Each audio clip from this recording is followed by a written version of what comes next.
Hey everybody, Jerome Maldonado. Look, I want to talk to you guys about starting small, growing big.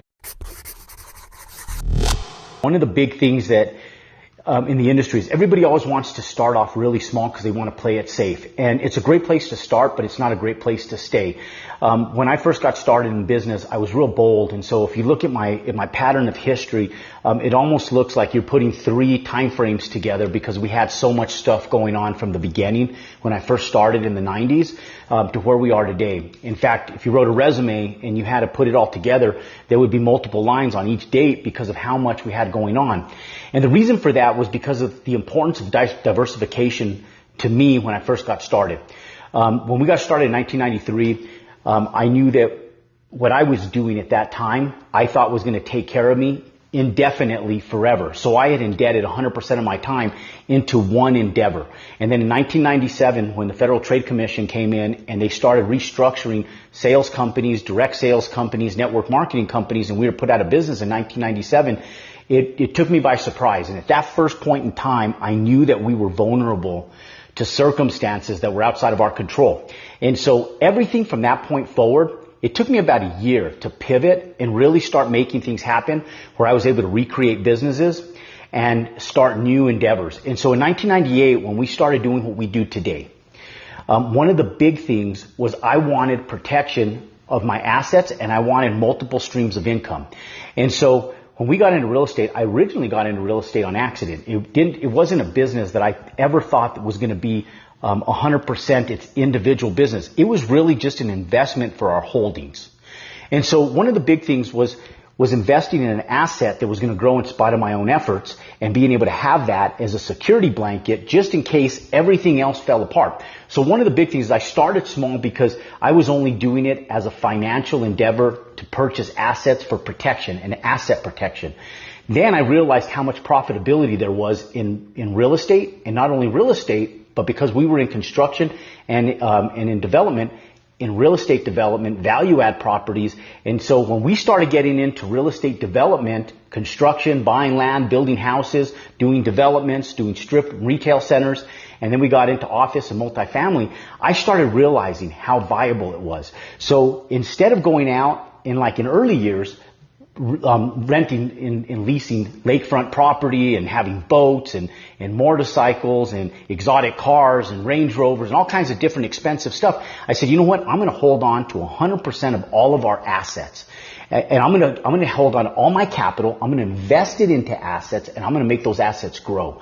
Because if I can make those assets grow, then I can afford anything that I want to in life and on planet Earth. And so I sat back and said, okay, how do we do this? So we started pulling all our capital into small holdings, and then we started deploying it into long-term holdings. Now look, ladies and gentlemen, I'll tell you that the biggest thing that you need to know about real estate, about investing, and about diversifying your income is that when you play small, you'll stay small forever. So it's okay to play small and get a nest egg. Once you get that nest egg and deploy it into asset holdings, what you want to do is you want to go big, because the big deals take as much effort as the small deals.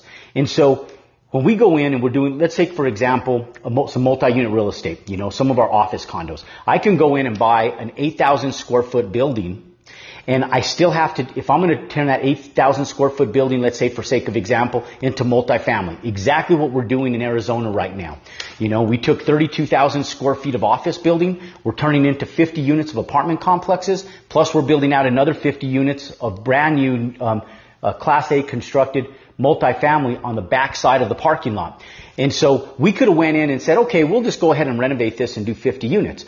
But the biggest thing is I was still going to have to get variances. I was still going to have to get building permits. We were still going to have to get engineers. We were still going to have to get architectural prints, and we're still going to have to get contractors, subcontractors, deal with fire sprinklers, and all of the whole 10-9 yards, right? So when we're going in and we're doing this stuff, I sit back and say, okay, if I'm going to go through all of that trouble for 50 units, why not maximize our land and just go in and make it over 100 units? And here's why.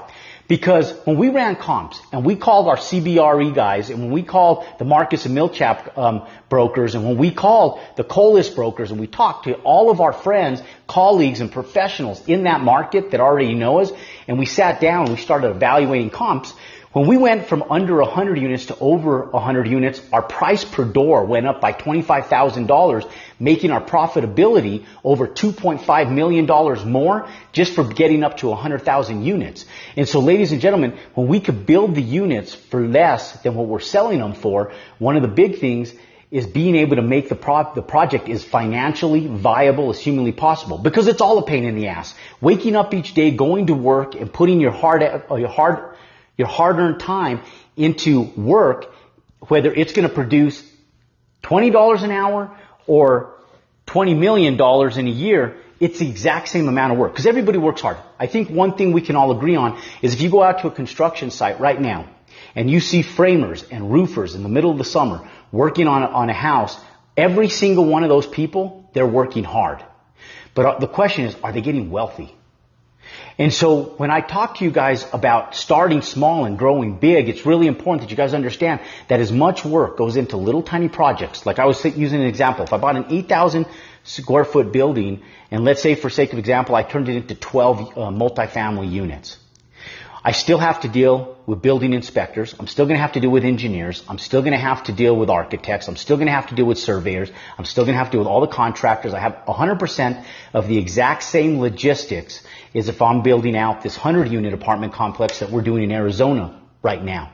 And the exact same amount of time that it takes the architects to do the architectural work, the engineers, what it takes for them to do the engineering, is almost the identical amount of time as it takes for them to do this 8,000 square foot building as it does for them to do the 100 units out there. And so understand that when you go into the banks and you're working on financing, the exact same amount of work goes into purchasing a $300,000 building as goes into purchasing a $3 million building. The same amount of work that goes into purchasing a $3 million building is the exact same amount of work that it takes to go into a $30 million building. So when people look at our content, they sit back and say, look, Jerome, you have over $50 million on the books this year, $70 million on the book this year. They sit back and say, you're playing at a whole different level. Ladies and gentlemen, it doesn't take any more work to play at a $3 million level, a $300,000 level, or a $30 million level. The only difference between us playing at a higher level is the fact that we learn the game. Because we're looking at the assets, and when we go to the bank no longer looks at me, Jerome, as the asset holder. Yes, they're going to look at my credit. They want to know that my credit is strong. They want to know that I have some experience, or I'm partnered with somebody with the experience. But what they want to know is, does that asset produce enough income to service the debt that's going to be created by them lending the debt on that property? And so they're looking more at the asset itself than the individual. And so, ladies and gentlemen, I tell people, don't go small, go big. Start small, learn the game, and then go big fast. Because the amount of effort and work that it takes in every single sequence, from the banks, the development, the redevelopment, the stabilization, the tenants, the management, everything is identical whether you go small or whether you go big. This isn't a game to go small and stay small. This is a game to start small, grow big as fast as possible. And ladies and gentlemen, that's how you go out and compound your success.